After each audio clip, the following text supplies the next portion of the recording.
بسم الله الرحمن الرحيم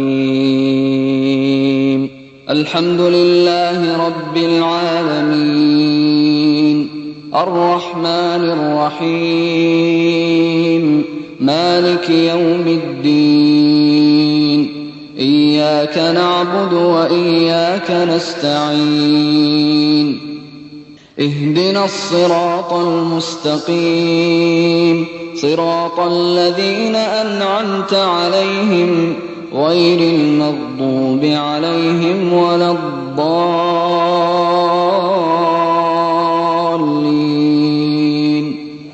آمين. السلام عليكم ورحمة الله تعالى وبركاته. أعوذ بالله من الشيطان الرجيم. بسم الله الرحمن الرحيم.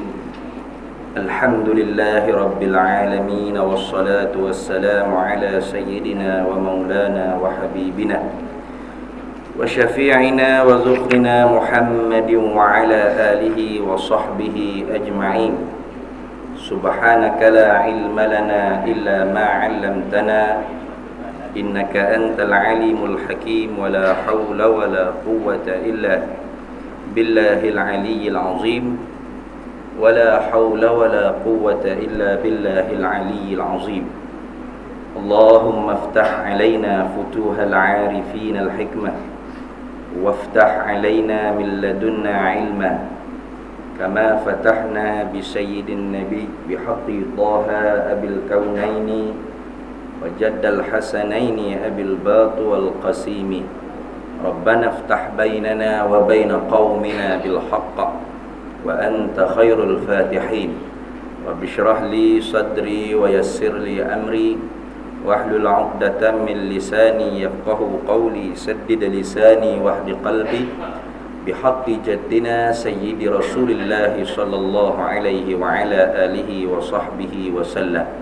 ربي يسر ولا تعسر وتمم بالخير يا كريم. أما بعد.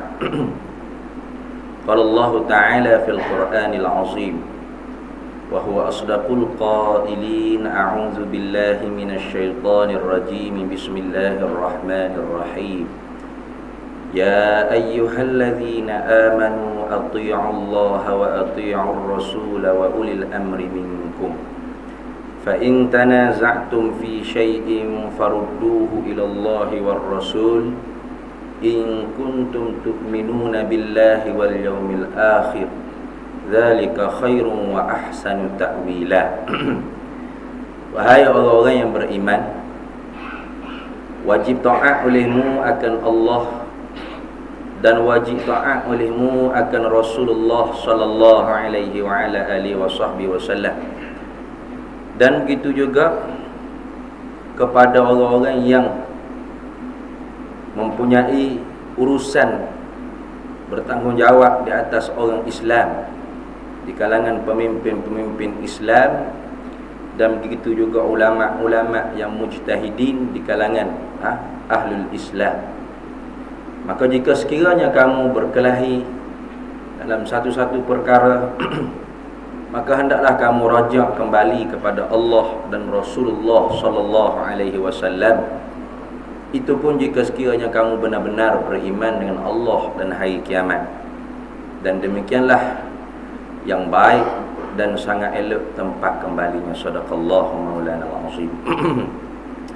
Alhamdulillah, saudara-saudari sekalian, pertama marilah sama-sama kita merasakan kesyukuran kehadrat Allah Subhanahu wa taala dalam relung hati, jiwa, sanubari, qalbu, sirri, batin kita. Kerana pada malam ini Allah Subhanahu wa taala menghimpunkan kita dalam satu majlis yang mulia.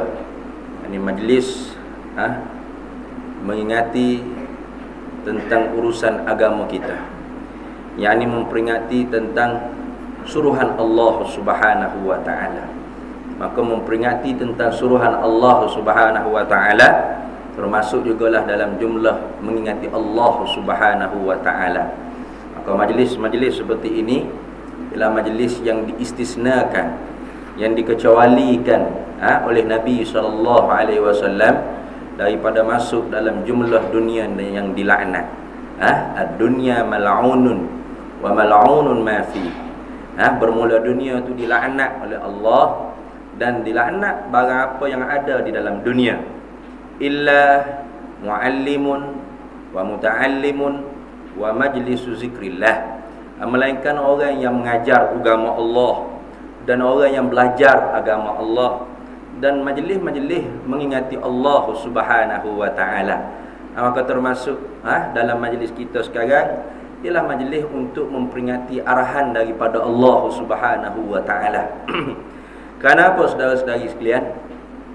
Kerana hidup di dunia ni sebagai menumpang di atas muka dunia Allah, maka tidak patut kita mencari selain daripada hukuman Allah.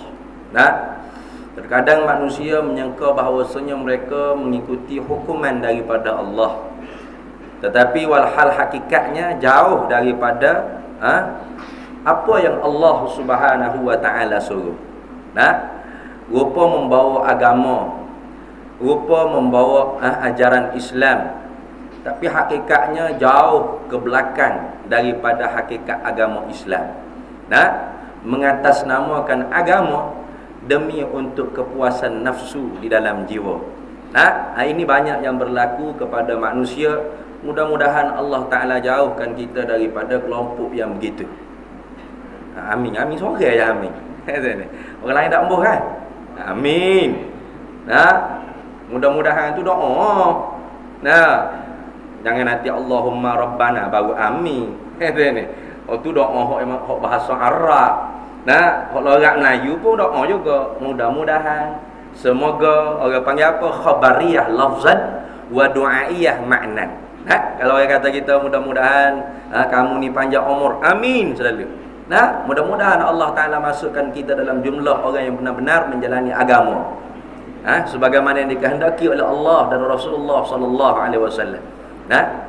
Maka di akhir zaman Nabi sallallahu alaihi wa ala alihi wasallam sebagai sayyidul anbiya wal mursalin, sayyidul makhluqin, penghulu segala nabi dan rasul dan penghulu segala makhluk, telah bersabda dalam hadis yang sahih, la taftariqu ummati ala 73 firqah, selagi akan berpecahlah umat aku ini sehingga kepada 73 firqah. Maka Nabi SAW sendiri yang menyatakan perpecahan umat ini di atas 73 firqah. Fawahidun fil jannah, dan satu kelompok yang masuk syurga, wasintani wasab'ina finnar, dan 72 puak lagi dibawa ke neraka. Na'udzubillahi min zalik. Bila kita sebut tentang neraka, minta berlindung dengan Allah Ta'ala. Kerana neraka-neraka ni bukan macam bara api rokok. Bara api rokok ada yang kebal boleh setuh. Orang yang belajar silat gayung tu, kadang-kadang boleh lalu atas bara. Api dunia ni ada lagi orang boleh lawan. Tapi api akhirat, fama asbarahum 'alan nar, kamu tidak akan dapat sabar, dapat tahan dengan azabnya api neraka Allah Subhanahu wa taala. Maka 72 puak lagi dibawa ke neraka. Ini isyarat daripada Allah, daripada Rasulullah sallallahu alaihi wasallam, bahawa 72 puak ini bukan Islam di sisi Allah, walaupun Islam di sisi manusia, di IC, di kad pengenalan, di surat beranak. Ada ni Islam lah ke? Tetapi Islam ni di agama yang Allah Ta'ala punya. Inna dina indallahil Islam, sesungguhnya agama di sisi Allah ialah Islam. Walaupun kita nak masuk dalam kampung penuh dengan speaker box, ni mikrofon besar, saya Islam, saya ni kuat Islam ni, melaung, masuk kampung, belum tentu kita Islam di sisi Allah. Kalau kita tidak mengikut garis panduan yang telah ditetapkan oleh Rasulullah sallallahu alaihi wa ala alihi wasallam. Lalu sahabat tanya, manhum ya Rasulullah, siapa satu kelompok yang masuk syurga? Dalam riwayat At-Tabrani, Nabi sallallahu alaihi wasallam sabda, qala ahlus sunnah wal jamaah. Dalam riwayat yang lain, ma ana alaihi wa ashabi. Dalam riwayat yang lain, bagai-bagai sirah lafaz yang dibawa oleh Nabi sallallahu alaihi wasallam, ada dengan alaikum bisawadil a'zam, alaikum bil jamaah, hendaklah kamu teguh di atas jamaah. Maka apakah maksud jamaah? Jamaah di sini bukan dengan makna organisasi ataupun persatuan.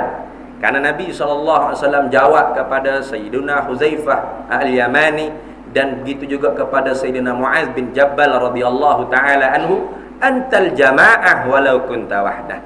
Engkaulah jamaah sekalipun ketika itu kamu seorang sahaja yang berfahaman sebagaimana fahaman aku, fahaman sahabat-sahabat aku dan majoriti ulama-ulama Ahlus Sunnah wal Jamaah yang bersepakat di atas kebenaran. Karena Nabi SAW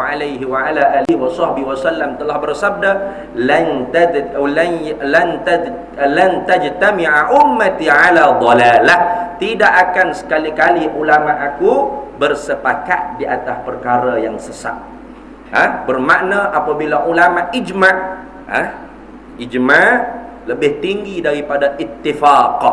Kalau ittifaq itu dikenakan kepada kesepakatan ulama mazhabil arba'ah, yakni mazhab yang empat. Tapi kalau sebut ijma', ijma' ni seluruh ulama. Baik mazhab empat ataupun mazhab yang tidak sampai kepada kita, seperti mazhab Sufyan Ats-Tsauri, mazhab Daud Az-Zahiri, mazhab Sahabi. Ini semua tidak sampai kepada kita, sepakat. Itu mana ijma'. Tak ada seorang ulama pun yang kata menyalahi daripada majoriti ulama. Itu dipanggil ijma'. Kesepakatan secara total. Ijma' sukuti, ijma' yadi, atau banyak dibahas dalam ilmu usul fiqh. Kita tidak mahu melaut dalam bab tu. Tetapi apabila perkara itu telah disepakati oleh para ulama, maka ulama mengeluarkan kaedah mencarikan ijma' boleh membawa kepada kekufuran. Na'udzubillahi min zalik. Karena terkadang apa yang telah diijma', disepakati oleh ulama telah dahulu ada di dalam Quran dan hadis Nabi sallallahu alaihi wasallam. Maka kerana itulah tidak boleh kita mencarikan ijma'. Maka ijma' ulama bersepakat bahawasanya alaikum bil jamaah, yakni hendaklah kamu berada di atas jalan kebenaran. Kenapa? Fa inna yadallahi 'alal jamaah.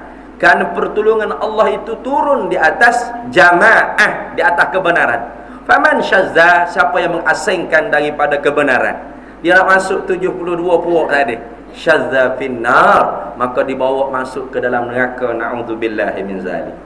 Maka kerana itulah bila Nabi SAW sendiri yang telah mengatakan, yang telah menitah sabdakan bahawasanya umat ini berpecah, maka wajib di atas kita mukallaf mencari kebenaran, bukan pada nama tetapi pada makna kebenaran. Inna syai' la yattadihu illa ba'da ma'rifati muqabilihi. Sesuatu itu tidak akan nyata terang sehingga kita kenal sebelah lawan bagi dia. Yang apabila kita benar-benar nak tahu seorang itu laki-laki, kita kena kenal laki-laki dan kena kenal juga perempuan. Silat hari bulan kena, orang panggil laki-laki saja, tak kenal perempuan. Silat-silat hari bulan menikah dengan maknya. Ya mak kau perempuan apa opak besar ya. Tinggi lampai molek, muka comel lebih pada era Fazira lagi. Kabar-kabar ni akak ni kau suara garau ni. Ya bang, siap. Rupa-rupa dah helkung. Sembunyi di bawah kain tudung, tak nampak. Sebab tu kena kenal laki-laki, kena kenal betul-betul perempuan, supaya kita terbeza di antara yang kesamaran. Orang panggil apa? Khunsa musyki ataupun maknya. Begitulah kita dalam ibarat agama. Mesti kita kena kenal benar-benar bagaimanakah prinsip manhaj Ahlus Sunnah wal Jamaah dan bagaimana mereka yang bertentangan dengan Ahlus Sunnah wal Jamaah. Kalau kita tidak kenal dua-dua pihak ini, kemungkinan sahaja kita termasuk di kalangan faman syazza finnar. Kenapa? Kadatil jahilu, sabda Nabi SAW, dekatlah oleh orang yang jahil itu antakuna kufran, dekatlah oleh orang yang jahil itu dengan kekufuran. Kenapa? Karena dia tidak ada ilmu, dia tidak tahu. Karena nak tergolong seorang itu di kalangan golongan Syiah ataupun Mu'tazilah ataupun Jahmiyah ataupun Karamiyah atau Mujassimah atau bagai-bagai orang panggil kelompok-kelompok firqah yang berpecah dalam akidah umat Islam tak perlu kena isi borang. Tak perlu kena isi borang. Mana pejabat Mu'tazilah saya nak isi borang masuk Mu'tazilah, tak perlu. Dia bukan persatuan kata ni. Ataupun saya nak masuk Syiah mana pejabat Syiah, tak perlu. Silat hari bulan kerana kejahilan kita termasuk kelompok Syiah. Man tashabbaha biqaumin fahuwa minhu. Siapa yang menyerupai pada satu kaum tersebut, maka dia akan bersama dengan kaum tersebut. Bila? Tidak sekarang, di akhirat nanti. Bangkit-bangkit, saya negara Ahli Sunnah wal Jamaah, tapi kenapa saya bangkit di kalangan Syiah? Contoh, dunia mula kamu telah mengakidahkan perkara yang bukan akidah. Contoh, kamu mengakidahkan tentang politik siasah. Sedangkan dalam Ahli Sunnah wal Jamaah prinsip tentang melantik pemimpin siasat tidak termasuk dalam akidah, bahkan masuk dalam Islam tak bercerai tanggai. Kalau bercerai tanggai dia panggil ilmaniyah, almaniyah, alamaniyah, sekularisme, sekularistik. Masuk dalam agama tapi mengikut syariat, siasah syar'iyah. Kalau betul 2 pahala, kalau kalau salah 1 pahala. Dan kita tidak menanggung dosa orang. Wala taziru waziratun wizra ukhra. Karena pemimpin itu tidak maksum. Pemimpin kita boleh ditegur, dikritik, dinasihat. Sayyidina Umar bin Khattab radhiyallahu anhu saja ditegur beberapa kali dalam kepimpinan beliau. Setengahnya ditegur dengan pedang teru. Setengahnya kerana apa? Seorang laki-laki pemuda mengadu pada Sayyidina Umar bin Khattab radhiyallahu anhu, susah nak berkahwin. Sebab perempuan ni letak mahar tinggi sangat. Tapi tak sampai tahap bergocok, bertumbuk dalam masjid lah. Sempat lagi dia mengadu pada Sayyidina Umar bin Al-Khattab radhiyallahu anhu. Lalu Sayyidina Umar berkhutbah, mulai sekarang digariskan mahar bagi perkahwinan mesti sebanyak begian-begian. Begini. Siapa yang meletakkan lebih didapati bersalah, dan harta yang lebih itu akan diambil dimasukkan ke Baitul Mal. Lalu bangkit seorang perempuan menegur dengan ayat Al-Quran. Terdiam Sayyidina Umar, betul perempuan tersebut dan aku Umar bersalah. Walaupun orang pakak suka bolak oleh khalifah, salah boleh. Padahal sahabat paling dekat dengan Nabi SAW. Ini menunjuk kata pegangan Ahli Sunnah wal Jamaah, umara, ulama laisa bimaksumin, tidak maksum. Maka Syiah tidak. A'immah mereka ialah wasiat daripada Nabi. Ma kuntu ana maulahu fa aliyu maulah. Siapa yang aku ni adalah pemimpin mereka, maka Ali ni adalah maulah, pemimpin mereka. Mereka wasi Nabi, Ali wasi Nabi, seluruh keturunan Ali wasi Nabi. Pemimpin mesti di kalangan sayyid imam-imam ahlul bait Nabi sallallahu alaihi wasallam. Dan mereka itu bukan setakat layak jadi pemimpin, bahkan maksum. Suka hati mereka nak buat apa pun, nak ubah hukum jadi begini, suka hati. Kenapa maksum? Tiba-tiba di dunia kita tak belajar tentang mengenali benar-benar hakikat Syiah. Lalu kita pun mengiktikadkan melantik pemimpin ini adalah satu akidah Islam. Dalam ceramah-ceramah kita menyatakan, siapa yang tak lantik saya, Allah Ta'ala akan tanya dalam kubur, kenapa awak tak pilih si anu ni, kenapa awak undi si anu ni. Syiah mengakidahkan benda yang bukan akidah. Bahkan lebih teruk lagi, apabila pemimpin kita buat salah, kita tak boleh nak tegur. Takkan dia buat salah. Contoh, ni Al-Fadil Ustaz ni, ini Al-Fadil Tuan Guru ni, ni Al-Fadil Syekh ni, ini Al-Fadil, apa lagi Al-Fadil, banyak sangat Al-Fadil. Tak boleh nak tegur. Kenapa? Dia takkanlah dia buat salah. Takkan macam mananya dia Nabi, kau tak buat salah. Kenapa awak i'tikad begitu? Ni ada dalam video, boleh ditengok dalam YouTube. Walaupun dia tak mengaku dia Syiah, saya bukan Syiah, saya tak suka Ali, contoh. Maka dia akhirat bangkit di kalangan mereka itu. Maka sebab tu wajib atas kita kena menuntut ilmu. Kerana apa? Perkara yang berselisih pendapat itu bukan semuanya makbul, bukan semuanya diterima di sisi agama. Ada khilafiyah yang diterima, ada khilafiyah yang tidak diterima. Khilafiyah yang diterima, contoh kita bawa dalam bab akidah. Khilafiyah yang diterima oleh para ulama Ahlus Sunnah wal Jamaah ialah tentang metodologi ilmu. Maka setengah daripada ulama yang mengikut bagi Al-Imam Abul Hasan Al-Asy'ari dan Al-Imam Abu Mansur Al-Maturidi.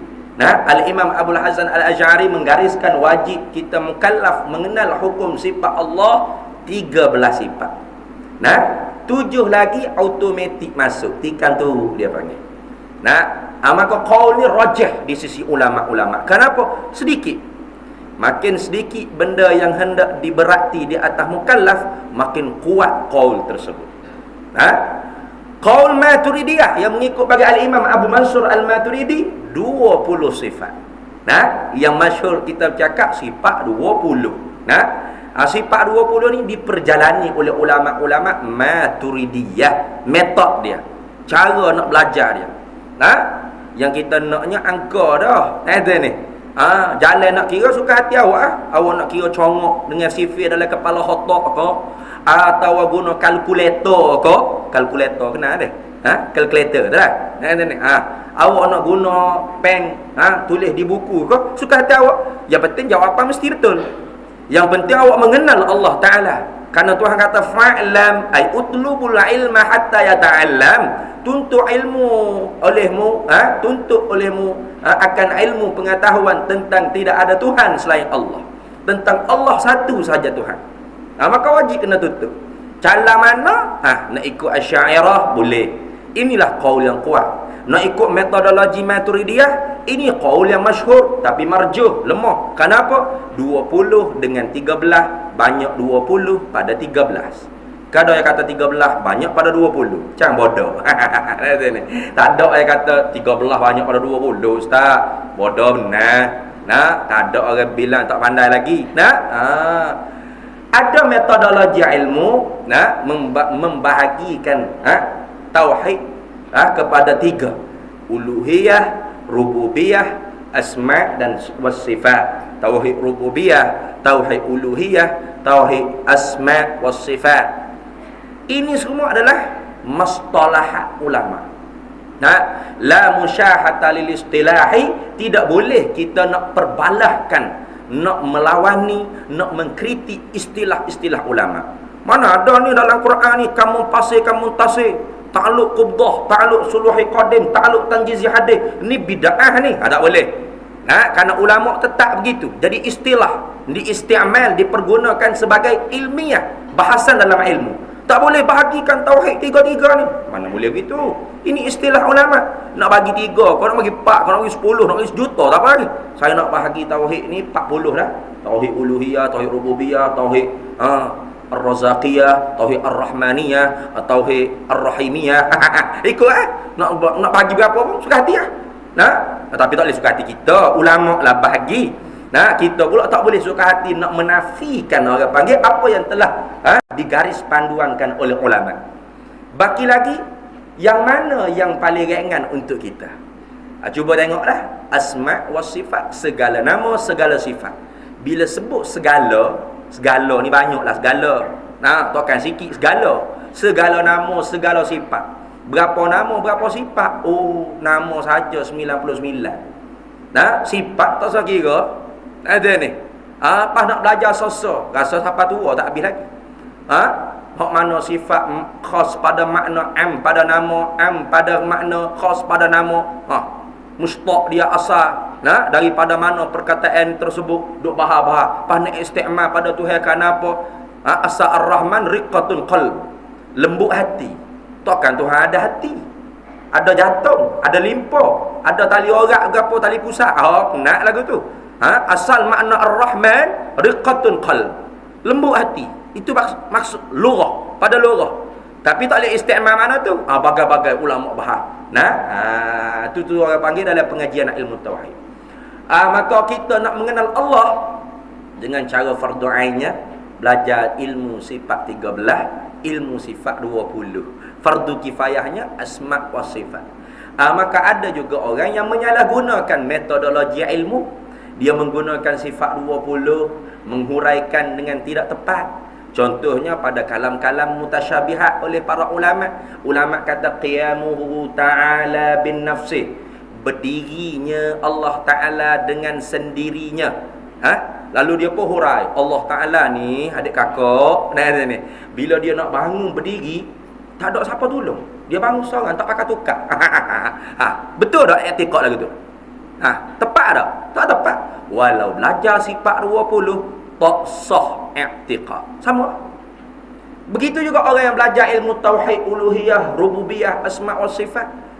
Mereka menghuraikan dengan tidak tepat. Bagaimana huraian yang tidak benar dan tidak betul? Tauhid rububiyah semua manusia ada. Bahkan Abu Lahab, Abu Jahal bertauhid dengan tauhid rububiyah. Pelik sungguh. Kalau Abu Jahal, Abu Lahab tu bertauhid, apa munasabahnya Nabi SAW diutuskan oleh Allah? Nabi dibawa datang dengan tauhid. Kenapa? Karena umat duduk dalam kegelapan syirik, musyrikun. Mereka yang menyungutui Allah ataupun mulhidun yang mengosongkan diri mereka alam buana ni daripada Tuhan. Tak ada Tuhan. Semula jadi dia panggil tabiat. Orang panggil puak palasifah, puak falsafah, ilmu tong sampah. Itu puak mulhid, puak musyrik. Maka Islam mari duduk tengah-tengah. Tauhid, muwahhidun, mengesakan Allah. Hak kata Tuhan tak ada pun tolak, hak kata Tuhan ada tapi banyak pun tolak.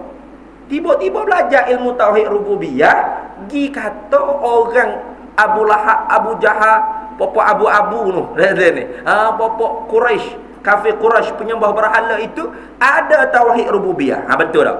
Salah. Apa tu? Dalam konteks untuk mengkafirkan umat Islam. Timbul pula satu kelompok. Maka ketika itu orang panggil apa? Timbulnya bid'ah. Idza zahara al-bid'ah wa sakata al-alimu fa alaihi la'natullahi wal malaikati wan nasi ajma'in. Bila zahirnya bid'ah. Mana bid'ah? Reka-rekaan dalam menghuraikan ilmu agama yang tidak pernah diajar oleh Nabi SAW, tidak pernah dibuat oleh para sahabat, tidak pernah diperkatakan oleh ulama. Dia sendiri reka. Apa sahaja kalam mutasyabihat, semuanya dia kata boleh terima belaka. Pendapat ulama bahawasanya Allah Ta'ala tu tak bertepat pun boleh terima, duduk di langit pun boleh terima, bersela di atas arasy pun boleh terima. Apa nak belaka? Walhal Al-Imam Ibrahim Al-Laqani telah menggariskan dalam kitab matan Jawharatut Tauhid, wa kullu nassin aw hamat tashbiha awilhu aw fawwid wa rum tanziha. Tiap-tiap nas yang memberi waham, sengkaan, al-mutabadaru minhu, segera faham pada kepala otak kita, tashbiha, keserupaan Allah dengan makhluk. Sama ada Quran atau hadis Nabi SAW ataupun perkataan ulama seperti qiyamuhu ta'ala bin nafsi, berdiri Allah Ta'ala dengan sendiri. Kalau ulama tidak huraikan makna, mestilah kita akan faham, Allah Ta'ala bila bangun dia tak perlukan orang akak dia. Allah Ta'ala bila bangun berdiri, Allah Ta'ala tak perlu nak minta tolong malaikat-malaikat pakai akak. Dah.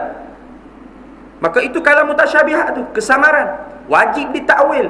Maka sebab itulah ulama-ulama tugasnya menerang, mentakwil. Bagaimana ayat yang kesamaran makna majazi dia? Awilhu, ditakwilkan secara ijmali terlebih dahulu. Bukan makna tangan anggota, yadullahi fawqa aidihi. Wa yabqa wajhu rabbika dzul jalali wal ikram, bukan makna wajah, muka, anggota badan. Istiwa, Ar-Rahmanu 'alal 'arsy istawa, istiwa Ar-Rahman, Tuhan yang Maha Pemurah, istawa 'alal 'arsy, Ar-Rahmanu 'ala, Tuhan yang Maha Pemurah di atas arasy, tertinggi. Bukan tinggi lawan rendah, bukan atas lawan bawah. Tak sebut duduk situ. Ni. Ketika itu atas lawan bawah bukan, tinggi lawan rendah bukan. Apa makna? Khalaf, menentukan makna tafsili, yakni takwil dengan tafsili, menentukan makna murad dia panggil, makna yang dikehendaki. Apa makna majaz dia? Yadun dengan makna qudrah, wajhun dengan makna zat, istiwa dengan makna istaula. Adapun kebanyakan ulama salaf, mereka tidak takwil dengan tafsili, tidak menentukan makna murad. Tangan bukan tangan anggota tubuh badan, dah apa makna tangan di sini? Tafwid au fawwid warum tanziha, serahkan makna majazi itu. Makna hakiki semua sepakat, bukan makna bagi Allah. Bukan Tuhan ada tangan tak serupa tangan kita, bukan. Tuhan tak ada tangan. Dah Tuhan tak ada tangan ni, ya ada ni apa makna? Bukan tangan anggota. Dah apa makna? Serah pada Allah lah yang mengetahui apakah makna tangan yang Allah Ta'ala sebut tersebut. Itu orang panggil, kebanyakan ulama salaf tidak menentukan makna majazi, makna murad yang dikehendaki oleh ayat-ayat firman-firman Allah, hadis-hadis Nabi SAW. Steady dah, kemah. Inilah orang panggil Ahlus Sunnah wal Jamaah. Kebanyakan salaf, kebanyakan khalaf. Lalu mari satu kelompok lagi menimbulkan fitnah. Mana? Wa ukharu mutasyabiha. Fa ammal ladzina fi qulubihim zayghun. Adapun mereka yang mempunyai belok niat di dalam kulub hati-hati mereka, fayattabi'una ma tasyabah. Mereka mengikut ayat-ayat yang kesamaran makna majazi. Makna hakiki jelas, bukan makna yang layak bagi Allah. Sebab tu ijma' salaf dengan khalaf. Tuhan tak ada tangan, Tuhan tak serupa makhluk, Tuhan tak duduk, Tuhan tak berdiri, Tuhan tak pergi mari. Tuhan tak terbang ke langit, yang terbang tu Ultraman. Bukan Tuhan. Yang pergi mari tu Doraemon. Bukan Tuhan. Itu ni. Yang bergerak diam ni makhluk. Itu ni. Kipas musim makhluk. Kita bergerak, kita terima diam makhluk. Allah tak bergerak, tak diam. Gerak juga, diam juga pun mustahil. Tak belaka. Sifat makhluk tak ada di Allah. Itu kita orang panggil Ahlus Sunnah wal Jamaah. Tapi tak ada mana ni? Fayattabi'una ma tasyabah, mereka mengikut ayat-ayat kesamaran, ya betira al-fitnah, untuk tujuannya menimbulkan fitnah. Dengan takwilan mereka sendiri. Tuhan ada tangan Tuhan somel, ada serupa tanganmu. Tangan itu. Tangan Tuhan tak ada lah bulu bemu ni. Somel putih seri. Gitu. Tuhan duduk agak mana? Akhirat asap boleh tengok. Duduk ni banyak. Macam saya ni duduk ke? Duduk atas kerusi. Ada duduk macam saudara-saudari ni, orang panggil duduk tarabba, bersela lendik. Ada duduk iftirash, seperti tahayat. Tawarruk, seperti duduk antara dua sujud. Duduk ke tu? Duduk bagaimana? Maka mereka mentakwil dengan kemahuan mereka sendiri. Na'udzubillahi min zalik. Maka ini khilaf yang tidak diterima dalam agama kita. Tidak diterima. Maka kalau kita dengar ulama-ulama yang cakap begitu, maka hendaklah kita peringatkan kepada orang awam. Maksudnya begitu. Contohnya kita dengar ulama kata Tuhan duduk bersela lendik atas arash. Contoh. Maka kita kena memperingati orang awam. Tuan-tuan, jangan pegang ini perkataan tidak benar. Gitu ya. Bukan sampai kita kata, ini bukan ulama ni, ini laknatullah, jahil, kafir. Na'udzubillah. Tak boleh gitu. Kita tidak disuruh orang panggil mendahului Allah dan Rasulullah sallallahu alaihi wasallam. Ya ayyuhallazina amanu la tuqaddimu baina yadayillahi wa rasulih. Hei orang beriman, jangan kamu mendahului Allah dan Rasulullah sallallahu alaihi wasallam. Allah Taala nanti akan tanya kita, manillazi azinaka an tatali alayya? Kenapa kamu ambil tugas aku sebagai Tuhan? Pergi sumbat hamba aku dalam neraka. Satu kelompok itu tadi tidak diterima khilafnya di dalam Ahlus Sunnah wal Jamaah. Saudara-saudari kena ingat bahawasanya Islam di akhir zaman tidak boleh dengan secara itlaq. Islam apa kediannya? Tak boleh gitu. Islam lah, kau duk balah kan? Tak boleh gitu. Islam di akhir zaman Nabi sendiri telah sebut ma yantiqu anil hawa in huwa illa wahyu yuha. Nabi tidak bercakap dengan hawa nafsu, melainkan semua dari wahyu daripada Allah. Maka Islam di akhir zaman mesti Islam muqayyad, yang diqaid. Ini Islam apa ni? Ini Islam liberal. Ini Islam apa ni? Islam sekular. Ini Islam apa ni? Islam plural. Ini Islam apa ni? Islam Syiah. Ini Islam apa ni? Islam Mu'tazilah. Ini Islam apa ni? Islam Mujassimah. Ada? Maka tidak boleh orang panggil kita semata-mata itlaq Islam ke? Islam lah tu. Tak boleh begitu. Memanglah dihukumkan Islam lah ke? Tidak boleh ditumpahkan darah mereka. Tidak boleh kita menghukumkan kafir, masuk neraka, bawa neraka. Tak boleh. Walaupun kita berlainan ideologi, wajib atas kita menerang, bukan menyerang. Bukan menerakakan orang. Oh, neraka maksud neraka. Tak boleh itu. Nanti Allah Taala tanya, kamu mula hijab apa di dunia mula? Saya kerani ya Tuhan. Nak kata ni. Dah kerani berapa mau ambil hijab aku? Kata ni. Manillazi azinaka an tatali alayya? Manillazi, siapakah orang? Manillazi azinaka, yang mengizinkan engkau anta tali alayya, yang mengambil urusan aku sebagai Tuhan, humbang umat aku masuk neraka, makhluk aku masuk neraka. Tengok. Dan jangan kita melintasi Rasulullah sallallahu alaihi wasallam. Rasulullah dia tidak redha melainkan pemberian Allah yang paling dia nak ialah semua umat dia masuk syurga. Wala sawfa yu'tika rabbuka fatarda. Abdullah bin Abbas tafsir, bila ditanya apa maksud wala sawfa yu'tika, selagi akan kami beri kepada engkau pemberian kami, hei Nabi Muhammad sallallahu alaihi wasallam, fatarda, kamu akan redha. Maka Abdullah bin Abbas jawab radhiyallahu anhuma, Nabi akan redha apabila semua umat dia masuk syurga. Maka kerana itulah wajib kita memberi penerangan untuk umat ni kembali kepada akidah yang sebenar. Ahlus sunnah wal jamaah yang telah disepakati oleh seluruh ulama-ulama dulu, dan zaman sekarang. Hak dulu dengan sekarang hebat hak dulu tak lah ya. Hak dulu tu kita nak ya. Seperti kata al-Imam Az-Zabidi dalam kitab Ittihaf Sadatul Muttaqin, gitu juga Al-Habib Abdullah Alawi Al-Haddad, Iza utliqa ahlus sunnati wal jamaah fal muradu bihim asy-syairah wal maturidiyah. Dalam bab i'tiqad, bila diitlaqkan ahlus sunnah wal jamaah, kena kepada kelompok yang mengikuti ulama-ulama yang menjalani prinsip Imam Abul Hasan Asy'ari, dan ulama-ulama yang menjalani prinsip al-Imam Abu Mansur al-Maturidi. Itu dipanggil ahlus sunnah wal jamaah dalam bab i'tiqad.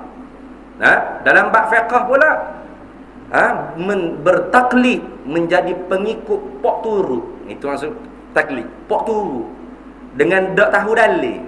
Kenapa taklid? Kerana kita tak dapat jadi mujtahid.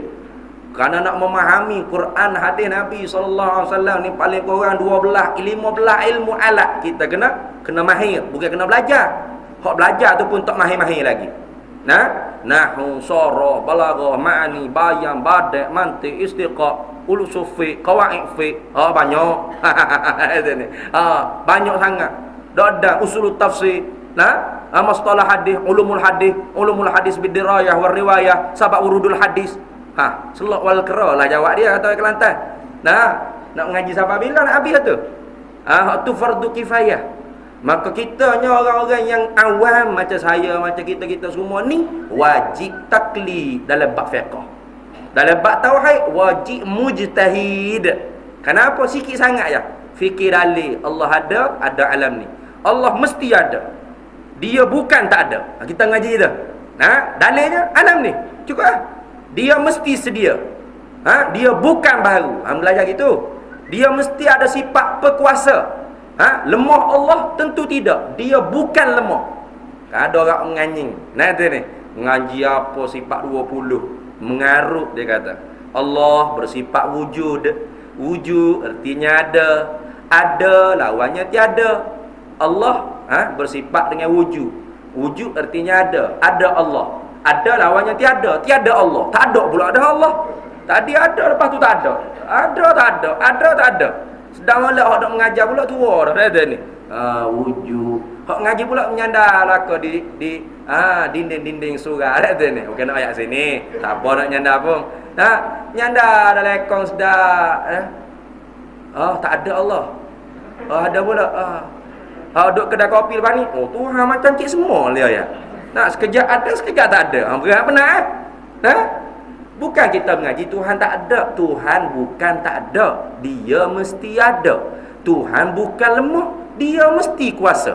Tuhan bukan bodoh. Dia mesti ilmu. Tuhan bukan buta. Dia mesti melihat. Gitu. Kita bukan mengaji yalid yulad. Kita mengaji lam yalid wa lam yulad. Apa tak?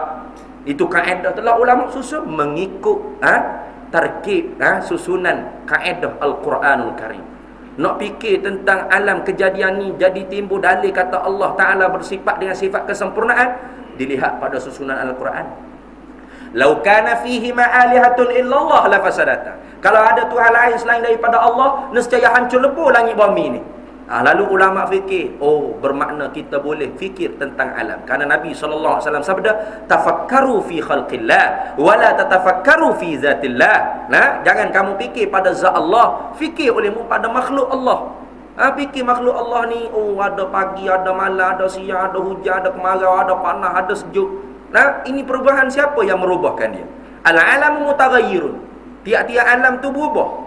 Wa kullu mutaghayyirin hadisun. Tiap-tiap yang berubah mesti ada yang merubah, yang baharukan dia. Al-alamu hadisun. Alam ni baharu. Wa kullu hadisin fala buddalahu sani'un. Tiap-tiap baru mesti ada yang menjadikan dia, yang merubahkan dia, yang membaharukan dia. Maka siapa? Allah. Habis itu dalil. Kita dalam ilmu tauhid, maka kita wajib mujtahid dalam ilmu tauhid. Tetapi dalam fiqh, Allah dalil terlalu banyak.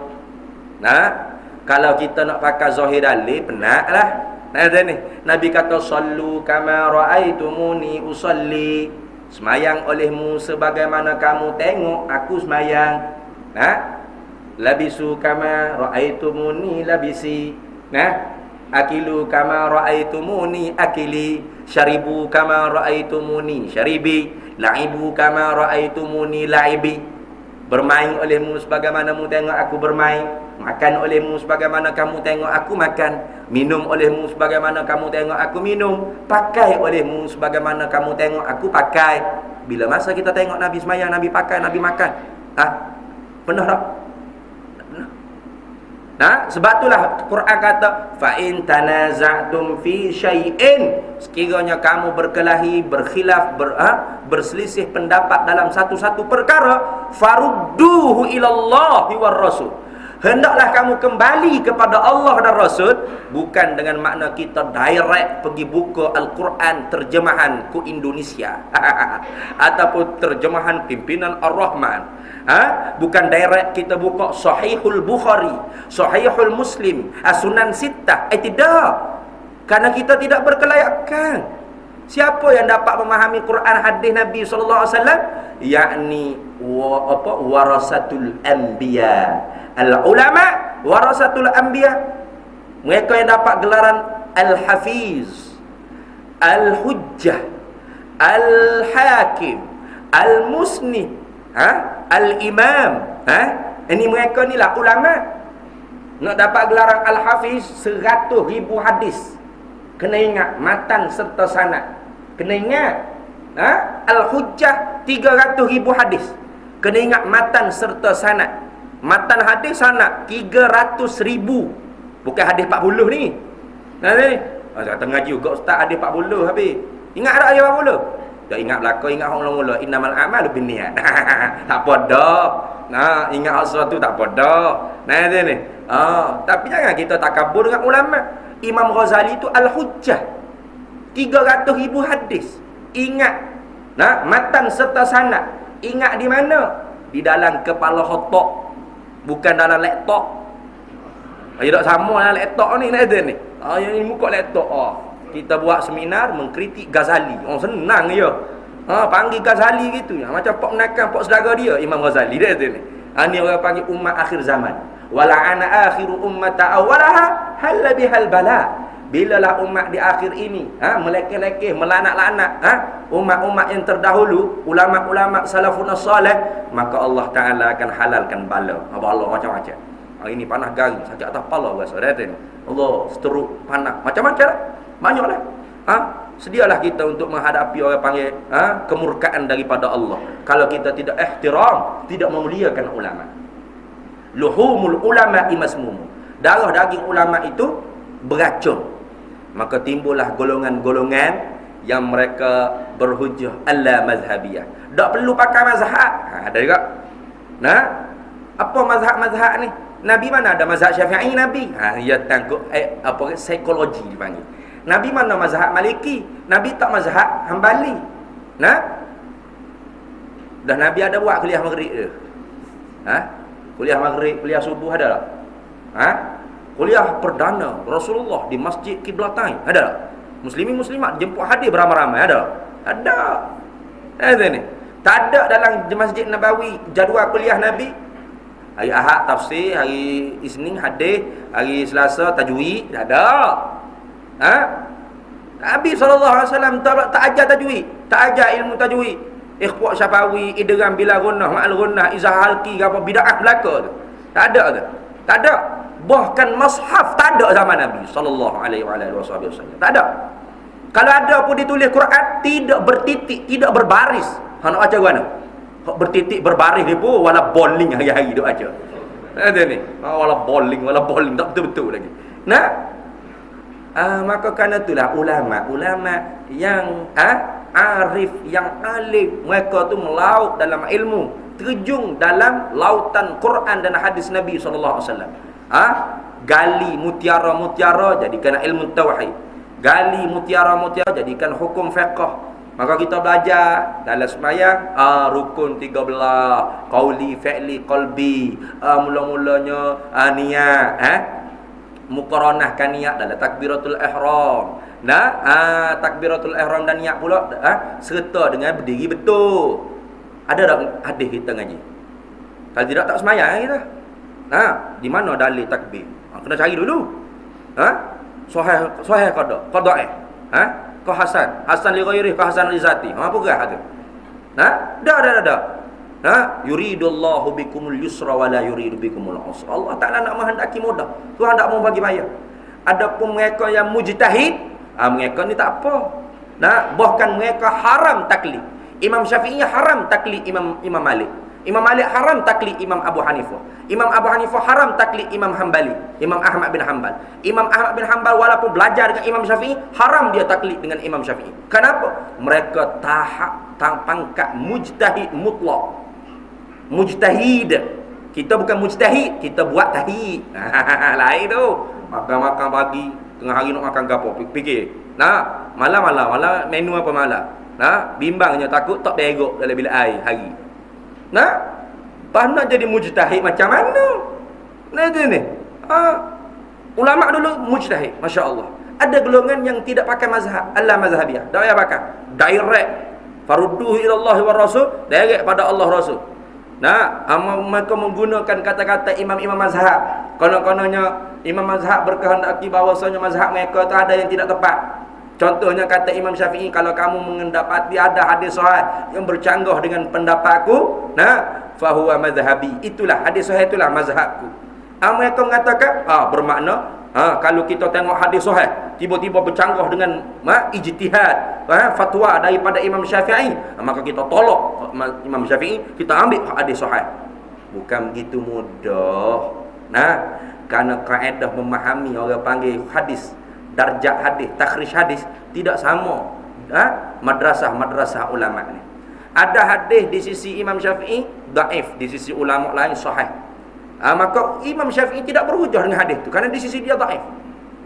Ada hadis yang di sisi ulama lain tu sahih, dhaif, di sisi Imam Syafi'i sahih, maka Imam Syafi'i berhujah dengan hadis tersebut. Ada hadis muhtamal, hadis yang diihtimal. Ada ni macam-macam, banyak orang tu nak ceramah ini tak habis. Maka sebab tu kita mengikut mazhab mestilah dengan cara berdisiplin. Kan ada juga golongan yang bukan menyeru kepada tidak memakai mazhab, bahkan mereka menakal pendapat-pendapat ulama-ulama. Kata Imam Syafi'i, kata Imam Nawawi, kata Imam Rafi'i, begini. Contoh. Tetapi mereka mencarikan disiplin dalam bermazhab. Contohnya mereka mereka menggunakan orang panggil gaya nada suara yang orang panggil sihrul bayan, sihir dalam berceramah. Dia kata ada tu ni. Kita ni bukannya mazhab Syafi'i piau pun. Nak maksud tu. Contoh tuan-tuan, kalau qaul mu'tamad dalam mazhab Syafi'i, jual beli mu'attah, yakni tanpa akad. Tanpa ada akad, saya beli, saya jual. Tak sah di mazhab Syafi'i, di Imam Syafi'i tak sah. Yakni dia tak terang habis lagi. Tak sah di mazhab Syafi'i, maksud tak sah orang panggil dinamakan itu jual beli. Tapi halal dengan maksud redha meredai pertukaran barang. Tidak dihukum dosa di akhirat kelak. Itu maksud Tidak sah jual beli mu'attah tanpa akad jual beli. Kena kata saya beli harga tersebut, saya jual barang ni dengan harga tersebut. Itu qaul mu'tamad dalam mazhab Syafi'i. Tapi dia mari dia kata, tengok, kita bukan mazhab Syafi'i piar pun. Itu kata. Tuan-tuan pergi shopping di Giant, di Tesco, ada tuan-tuan akad jual beli dengan cashier. Saya beli barang ni dengan harga tersebut ni, cashier. Kena cashier keling bengong dia dah ni. Apa pula beli-beli jual-jual ni? Memang nak beli lagi ya, berambuh lagi ya. Cashier tak jawab apa, saya jual barang ni dengan harga yang tersebut. Tak ada. Kita bukan mazhab Syafi'i. Kita beli air di meseng, kita masuk RM2.5, tekan air Milo jatuh belebok. Ada kita kata ke meseng, saya beli ni meseng air dengan RM2.5 ni, air Milo. Tak ada. Kita bukan mazhab Syafi'i. Tengok. Tak ada mengaku-ngakulah. Kita mengikut mazhab lain. Benarkah begitu? Tidak. Karena ulama Syafi'iyah, umpama Imam Nawawi, Imam Bughawi, Imam Ghazali, mereka telah berijtihad dan berfatwa di atas kaedah dan dawabit yang telah digaris oleh Imam Syafi'i radhiyallahu taala anhu. Sah jual beli mu'attah hadza ada redha marada taradi. Cukup. Maksudnya kita beli air Milo RM2.5, masuk duit dalam mesin, tekan tu memang jatuh air Milo. Sah. Beres. Kalau tak kata saya beli, saya jual. Kerana memang kita nak air Milo, redha. Melainkan kita masuk RM2.5, kita tekan air Milo, jatuh air Tiger. Atau air Kasbah. Tu tak sah. Tak sah. Kalau kata tak apalah, jaya sekali ni, tak sah juga. Mana boleh jual beli najis. Agak. Maksud dengan mengikut mazhab Syafi'i, saudara-saudari, bukanlah maksudnya mengikut betul-betul fatwa Imam Syafi'i. Karena masalah dalam fiqh ni terlalu luas. Dan inilah rahmatnya Islam. Inilah rahmat keluasannya agama Islam. Kenapa? Berlaku khilaf pendapat ulama, kita tidak boleh keras dalam perkara khilafiyah. Tak boleh keras dalam perkara khilafiyah. Ada ulama kata boleh, ada ulama kata tak boleh, ada ulama kata wajib, ada ulama kata haram, ada ulama kata sunat. Maka kita kena berlapang dada. Kalau khilafiyah, tak boleh kita hukum ni sesak bid'ah, tak boleh. Kalau khilafiyah. Maka sebab itulah yang perlu kita bersepakat, nahnu nakhtalifu bil ikhtilafi, nahnu la nunkaru bil ikhtilafi walakin nunkaru bil ijma'i. Kami ni kaedah daripada ulama ahli sunnah wal jamaah, kami tidak ingkar perkara khilafiyah. Contoh perkara khilafiyah, kunut subuh, khilafiyah. Apa lagi? Wirid lepas maya dengan berjemaah beramai-ramai. Ada ni. Ataupun baca Yasin malam Jumaat. Tengok. Atau talqin orang mati. Atau kita buat kenduri arwah. Kita nak panggil kenduri arwah, ngatik la ilaha illallah apa bahan kedara. Boleh 2-3 pinggang aku nasi kat beres, kelik kenyang. Apa nak panggil? Khilafiyah. Maka Nabi SAW suruh kita rubah benda mungkar. Man ra'a minkum munkaran falyughayyirhu biyadihi, fa illam yastati' fa bilisanihi, wa illam yastati' fa bilisanihi, wa illam yastati' fa biqalbihi, wa dhalika adhaful iman. Kalau mu tengok benda mungkar, mungkar ke baca Yasin malam Jumaat? Yang mungkar ialah kita tengok gegar waganza malam Jumaat. Atau kilawat emas kata ni. Akademi fantasia, itu mungkar. Ada baca Yasin malam Jumaat bukan mungkar. Apa mungkar? Ma hurima bi ijma'in. Perkara yang diharamkan oleh ulama dengan sepakat ijma'. Contohnya kalau ulama ni ada 10 orang, ke 10-10 kata haram. Tak ada seorang pun kata halal. Wajib, sunat ke, harus ke, tak ada. Satu sampai 10 haram belaka. Haram belaka. Itu ijma'. Agak. Ada tak khilaf? Agak. Ada tak? Mazhab Syafi'i kata haram, mazhab Maliki kata sunat. Ada. Ataupun mazhab Hanafi kata wajib nah, bukan sunat. Ada tak? Judi. Mazhab Syafi'i kata haram, mazhab Hanbali kata harus. Atau Maliki kata wajib. Atau Hanafi kata sunat. Kalau ke loteri, kebajikan. Kalau judi itu niatnya untuk kebajikan, tolong anak yatim. Sunat. Ada tak ulama ada itu? Tak ada. Buka aurat, ada tak ulama kata sunat buka aurat ni kalau panas-panas sangat boleh? Zina, ada ulama kata boleh, harus. Kalau tak ambil cuma kotor tangan untuk gaul, tepung, gotel jadi kuih-kuih jual pagi-pagi, cuma tubuh lah, darurat. Darurah tubihul mahzurah. Darurat membenarkan benda yang dilarang. Jadi melacur itu harus kalau darurat. Ada tak? Ada tak ulama muktabar yang kira hak baru-baru ni? Ni, orang 3-4 ekor ni bakal mana ni akhir zaman ni? Ada PhD, PQRS, TUE, WXYZ, BA, MA, ni tak ada bakal mana? Imam Syafi'i tak ada BA, PhD tak ada. Kena pakar ulama tu. Tak ada. Itu benda mungkar. Kita kena sepakat tu. Judi di genting hailong. Sepakat. Kena sepakat betul-betul untuk ubah. Kenapa? Haram. Ni negara Islam ni. Daulah Islam dalam perlembagaan sebut Al-Islam din lid-daulah. Islam agama bagi persekutuan, agama bagi negara. Islam kalau bapa apa judi nombor 1 lah. Kalau bapa orang sikit sini. Hak tu mungkar yang wajib kita kena sepakat untuk tegah, untuk buang. Balah haji asim jemaah ada apa? Ni kenduri arwah sanggup buat khianat kita ulama kita. Wak mari kitab Bughayatul Tullab, Sabilal Muhtadin, kitab Kashful Lisan, Fur'ul Masail. Tengok Syekh Daud Fatani, Syekh Asy'ad Banjari kata kenduri arwah haram. Baca sekerak memang boleh kencing orang kampung. Kat kita kalau tak ngaji kita ada tak? Ada sahabat banyak rumah. Paper banyak rumah. Kita ada tak rumah? Ada. Kalau beli pun tak ngaji. Kalau ada orang ngaji pun tak pergi. Pada agama duk lepak kedai kopi. Suka hiburan. Duk kata gendang hari-hari. Apabila nak alim. Ngepek dah ni. Ngepek ni nak marah ni ni. Wajib kita kena belajar talaki. Kulit ke kulit.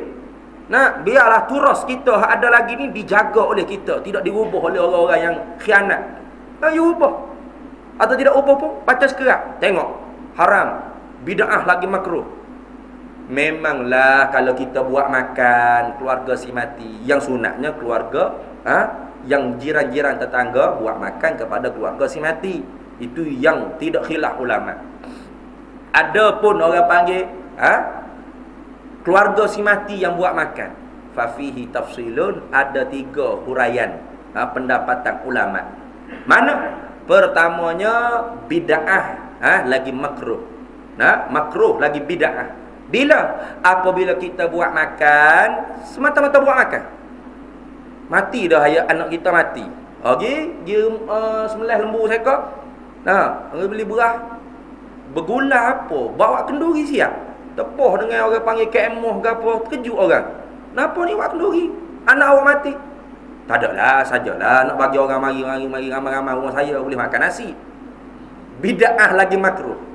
Bid'ah lagi makruh apabila keluarga si mati buat makan semata-mata untuk tujuannya orang pakat mari beripung di rumah dia. Kenapa? Karena di situ orang panggil timbulnya, orang panggil mahal zanni bagi nihayah. Apa nihayah? Tempat meratap. Walaupun tak meratap. Karena katanya sahabat Nabi SAW Jarir bin Abdullah, kunna nara ijtima'a ila ahli al-mayyiti wa sana'at at-ta'ami minan nihayati. Kami berpendapat berkumpul di rumah ahli si mati dan buat makan di rumah ahli si mati ialah termasuk daripada kata meratapi, berbiji sabuk di atas kematian si mati. Maka ketika itu bid'ah lagi makruh. Haram keluarga si mati buat makan. Bila? Apabila buat makan untuk jamu orang mari ke rumah dia, tujuan meratap. Memang beradab di kampung ni, kalau orang ni mati, keluarga orang ni mati, orang kampung akan mari pergi menangis. Menangis, menyebut kebaikan-kebaikan arwah almarhum hak meninggal. Orang ni baiklah, menangis, tepuklah, buat koyak baju ke apa, sudah letih menangis apa? Nasi. Haram dia kata. Kenapa? Memang jamu itu untuk perkara haram. Meratap. Tengok. Bahasan ulama. Ataupun tidak perkara yang haram, meratap. Tetapi digunakan duit itu duit yang orang panggil masuk daripada tidak diwasiatkan untuk dibuat makan bagi menjamu orang baca Quran, baca tahlil, tidak. Ketika itu tak boleh. Karena harta peninggalan si mati yang dia usaha ketika mana dia hidup ataupun yang diberi kepada dia di atas jalan hebah ke, tukar nama gerai tanah ke apa, ketika mana dia hidup, itu semua jadi pusaka faraid. Melainkan yang dia telah wasiat, sulus daripada harta 1/3 diluluskan. Mana? Apabila buat makan keluarga si mati untuk jamu orang mari baca Quran, hadiah pahala kepada si mati. Ataupun mari ngati la ilaha illallah, la ilaha illallah, untuk hadiah kepada si mati. Ini sepakat oleh ulama. Katanya Al-Imam Nawawi, as-sadaqatu, sedekah tasilu ilal mayyiti, sampai pahalanya kepada si mati, wa yantafi'a biha bila khilafin, dan dapat beri manfaat, wa yantafi'u biha, dapat manfaat dengannya, dengan sedekah tu kepada si mati, bila khilafin, tanpa khilaf ulama. Ini ijma' ulama bainal muslimin, wa hadza huwa shawab. Inilah orang panggil pendapat yang benar, yang betulnya. Maka sebab tu Al-Imam Suyuti dalam kitab Al-Hawilil Fatawi, Al-Imam Suyuti sebut, inna sunnata it'ami, sesungguhnya sunat kepada keluarga si mati membuat makan sab'atu ayyami, memberi makan, buat makan pada 7 hari. Buat makan 7 hari ada ni orang kita dulu kan. Balagani, telah sampai kepada aku, annaha, perbuatan buat makan ni, mustamirratun, berkekalan ilal an, sampai zaman Imam Suyuti sekarang, di Makkah wa Madinati, di Mekah dan Madinah, di Haramain, 2 tanah haram. Fazahiru annaha, maka nyatalah bahawasanya buat makan 7 hari ni untuk jamu orang mari baca Quran, baca tahlil, baca sedekah, apa sahaja qul a'udzu binnas ke apa sahaja, niat pahalanya sampai bacaan tersebut pahalanya kepada si mati, lam tutrak, tidak ditinggal, min ahdis sahabah, sejak daripada zaman sahabat Nabi radhiyallahu taala anhum ajma'in, ilal an, sampai zaman sekarang, kata Imam Suyuti. Wa innahum akhadhuha khalafan an salafin, dan kita orang ke belakang ni mengambil orang panggil adab yang baik ni daripada orang-orang kita yang terdahulu. Ila sadril awwali, sehinggalah zaman permulaan awal Islam, fit tawarikh katsiran, daripada banyak orang panggil sejarah-sejarah yang ditulis oleh ulama-ulama, fi tarajumil a'immah, pada menceritakan orang panggil perbuatan imam-imam mazhab, ulama-ulama mu'tabar, yaquluna, yang berkata mereka itu, wa aqaman nasu ala qabrihi sab'ata ayyam yaqra'una al-Quran, katanya imam-imam mujtahid di zaman salaf, zaman 300 kurun yang diiktiraf oleh Nabi SAW, khairul quruni qarni thumma allazina yalunahum thumma allazina yalunahum, wa aqaman nas, berdiri oleh manusia, ala qabrihi, di atas kubur yang mati di kalangan mereka, sab'ata ayyam, 7 hari nunggu kubur. Kata kita, kawan kita nunggu kubur, bukan nunggu kubur bodoh wak gapo anggi nunggu kubur tunggu, bukan. Nunggu kubur tu istilah orang kampung kita. Sebenarnya pergi baca Quran di atas kubur, tapi cakap panjang. Macam kita lah nak beli ubat untuk sembuh sakit perut, tapi kita pergi farmasi, kita kata apa? Nak ubat sakit perut? Betul tak? Kalaulah orang yang jual ubat di farmasi tu tak faham kalam majas, dia pun keluar, dia pergi lutut perut kita 3 kali. Sakit dah? Dan sakit dah? Nak ubat sakit perut? Aku nak ubat sembuh sakit perut. Rayak nak ubat sembuh sakit perut. Pada benar mu ni. Dokkan tak faham kalam majak. Kalam majak. Jadi kaum salah dulu 7 hari yaqra'unal Quran, baca Quran. Ini disebut oleh Al-Imam Suyuti dalam kitab Al-Hawilil Fatawi, pada muka surat 288, juzuk yang ketiga. Saudara-saudari boleh rujuk di sana. Bagai lagi lah orang panggil perkara yang ditimbul-timbulkan. Tahlil arwah, kenduri arwah, tadi dah kita sebut. Usolli Allah, bodoh-bodoh saja dia balas. Tak ayah usolli. Contoh. Bukannya wajib, sunat. Nah, wa yundabun nutqu qabila takbir liyusa'adil lisanil qalbi. Nah, sunat menuturkan lafaz niat pada lidah untuk menolongkan orang panggil hati kita telitah niat. Aku semayang fardu zuhur 4 rakaat. Allahu akbar, tolong. Kalau tak boleh kau Arab, kau Melayu lagi sedap. Nah, aku ni semayang fardu zuhur 4 rakaat. Allahu akbar. Senang. Usolli tu kau Arab. Nah, solli. Usolli. Allah nak masuk niat. Ni bodoh tak dah tu ni. Tak ada siapa dia suruh masuk niat. Orang suruh litah niat. Litah. Seolah-olah sebelum takbir tak khabar. Takbir tu tak khabar diri. Tokan tak khabar sungguh. Nah, ada kita makan nasi kita was-was gitu. Aku ni makan nasi kau berok ni. Nyanyuk benar. Nah, nyanyuk tapi makan nasi ni orang panggil ada. Tak perlu disyaratkan dengan niat. Oleh kerana berdiri ni ada juga ada. Sedangkan berdiri sekarang ni untuk semayang, untuk solat. Maka dirukunkan niat tersebut untuk membezakan di antara ibadat dan adat. Maka ketika tu mesti niat ni muqaranah. Qasdus syai' muqtarinan bi awwali fi'li. Qasak khabar buat sesuatu di awal perbuatan sesuatu tersebut. Mana awal semayang? Takbiratul ihram. At-tahrim at-tahrimut takbir wa tahlilut taslim. Ada dalam hadis Nabi kama qala Nabi sallallahu alaihi wasallam. Haramnya perbuatan haramnya sesuatu yang halal sebelum daripada takbir ialah dengan takbir. Kok mana halal tu haram berlaku. Burger haram. Haram burger. Jangan makan burger ramli. Bila kat takbiratul ihram. Haram tak boleh dia kata cok halal ni. Halal memanglah halal. Dah haram ni apa? Akad takbiratul ihram. Takbir yang mengharamkan benda yang halal sebelum daripada sembahyang. Haram. Maka ketika tu khabarnya Allahu akbar. Tak khabar. Tak Allah. Weh, baca surat khabar ke? Duduk sembahyang ni takkan kita mau was-was. Nah, Allahu akbar aku sembahyang. Aku sembahyang fardu zuhur, ada qasar, ada tarawih, tayyib, cukup. Mazhab Syafi'i tidak ajar was-was. Yang was-was tu kadang kita tidak belajar dengan benar cara belajar kita tu. Lagu tu.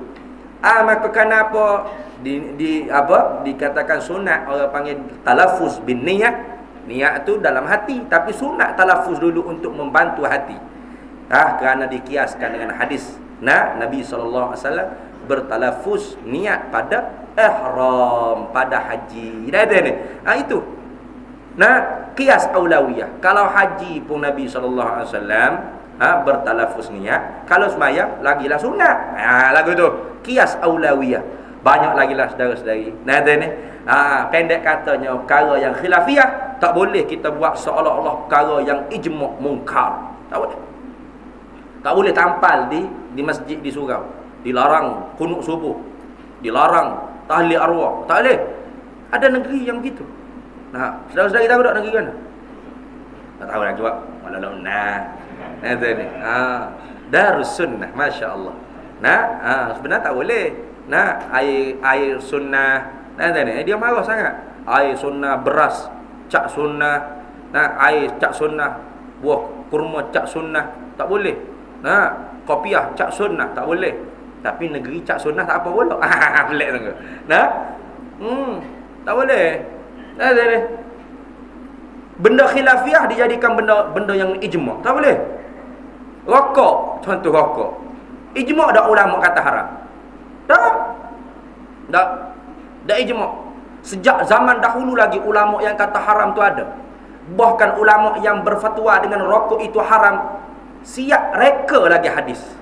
Hadis palsu, hadis maudhu'.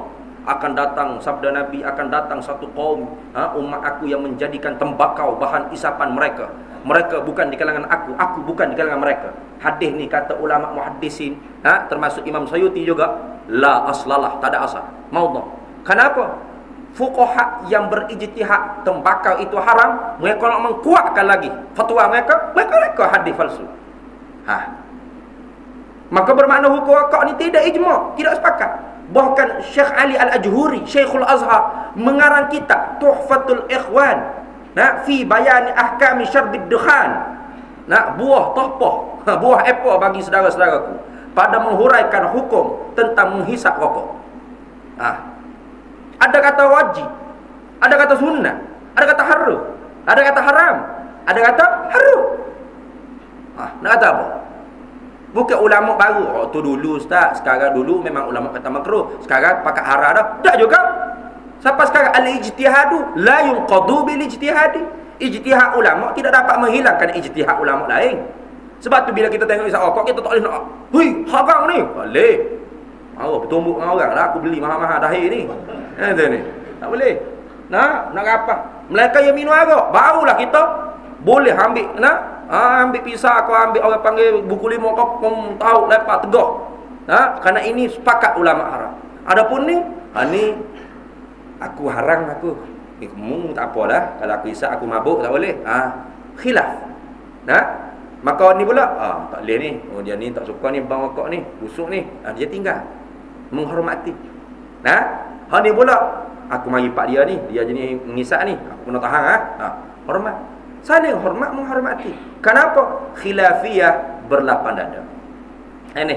Bila tak berlapan dada tentang khilafiyah, bahkan cuba orang panggil menggali-gali, orang panggil apa? Sesuatu yang tidak perlu kita nak buat kepada orang awam, sehingga menyebabkan orang awam jadi kebengongan, kepeningan. Mana sapu muka lepas maya contohnya. Tak ada hadis kan? Ada pun hadis tu dhaif sangat-sangat. Dhaif jiddan. Tak sahih. Tengok. Orang kampung apabila dengar begini, tak sahih. Patut macam mana ustaz? Masjid saya surah Al-Ikhwan tu ramai tu lepas sembahyang ni tak sini lagi sapu ni macam-macam gaya ada.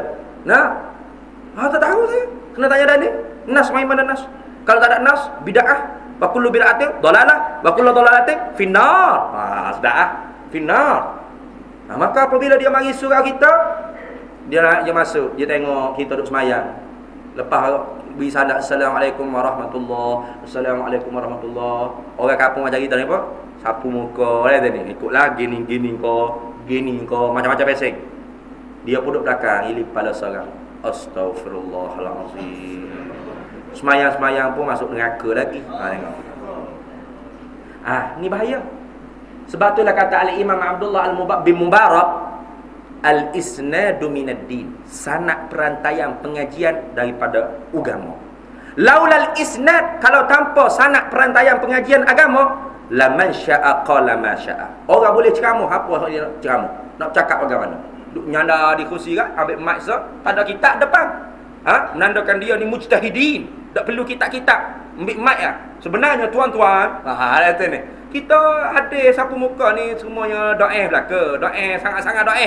Tak sahih pun. Tak ada kitab depan. Orang kampung boleh percaya.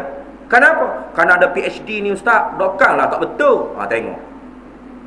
PhD ramai mana hok jadi Syiah nu, using nu. Ramai mana hok jadi etis. Balik mengaji Mesir pun jadi pengikut Ayah Peng, 2 orang, ustaz dengan ustazah. Ada. Bukanlah pengajian agama tu dinilai di ijazah BA, MA, PhD, PQ, RST, WW, AQZ tu. Tak ada benda tu. Allahu Akbar. Tak ada gapo tu.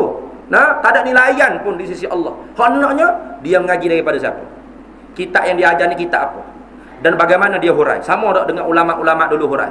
Kalau sama, itu maknanya benar jalanan dia. Sanad. Dia mengaji di Pondok Pasir Tumbuh. Tok Guru Pondok Pasir Tumbuh. Kita dah ulat ayat dah dulu dah kan. Tok Guru Pondok Pasir Tumbuh mengaji mana? Tok Guru Haji Abdullah Pondok Bunuk Payung. Tok Guru Pondok Bunuk Payung mengaji siapa? Tok Guru Kenali, Pondok Tok Kenali. Tok Kenali mengaji siapa je? Dengan Syekh Ahmad Azim Fatani. Syekh Ahmad Azim mengaji siapa je? Dengan Syekh Abu Bakar, Syata Ad-Dimyati, ngarang I'anatul Talibin. Syekh Abu Bakar Syata Ad-Dimyati mengaji dengan siapa dia?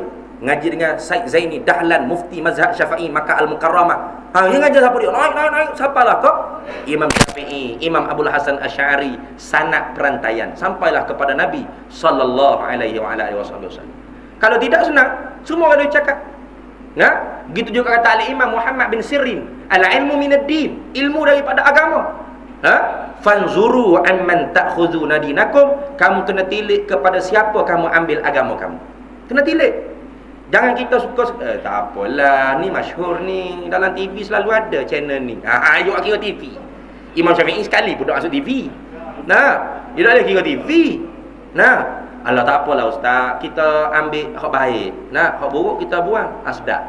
Kita ambil yang jernih, buang yang keruh. Sedap dia. Kan? Kita ambil yang jernih, buang yang keruh.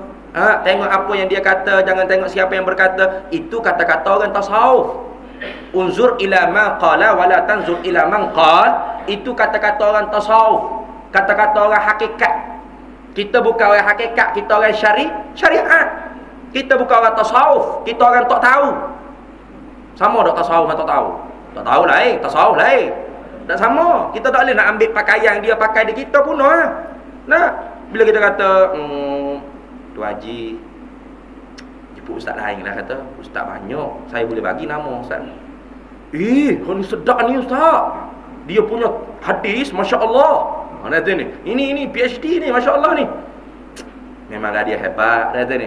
Tapi ada lagi yang hebat. Likulli fawqa kulli dhi ilmin alimun. Tiap-tiap yang alim tu ada lagi yang lebih alim. Kita nak tutup dah. Tapi saya sukalah dia. Jangan Tu Haji kata ni. Sebabnya ada masalah sikit. Nanti tadi pecah belah masyarakat. Nah, cepat nak menghukumkan kufur, kafir ke apa semua sekali. Syirik, bid'ah, dalalah, sesat masuk neraka. Nah, jadi akhirnya ginilah ustaz, kita ambil yang jernih, buang yang keruh. Sedap. Dia teralih tu tak ada apa, rubah leping kita. Nah, siapa dia? Awak tahu di mana yang awak nak ambil tu yang jernih, awak buang tu yang keruh.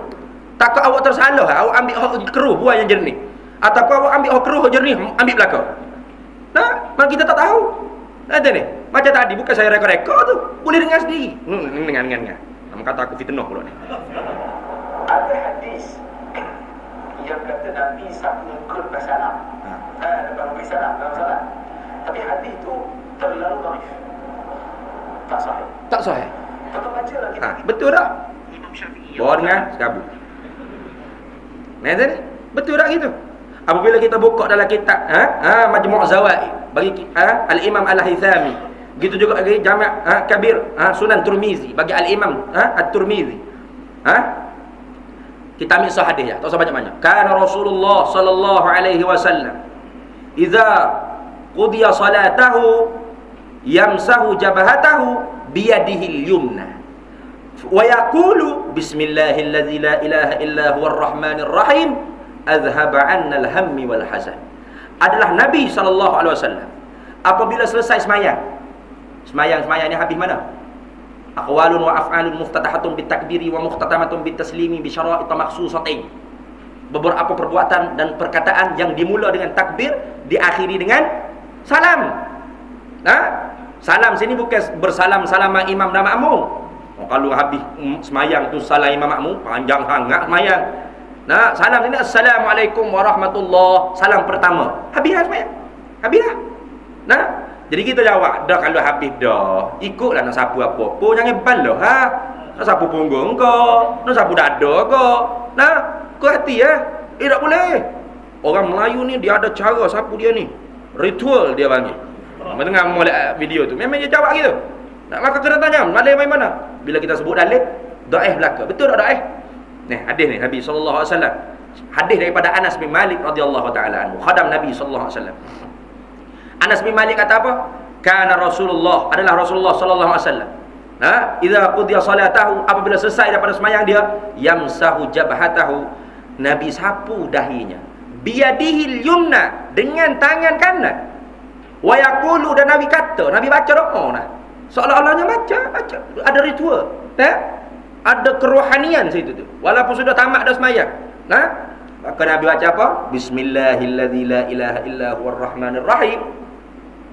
Azhaba anni annal hammi wal hazan. Ini bacaan ketika sapu muka.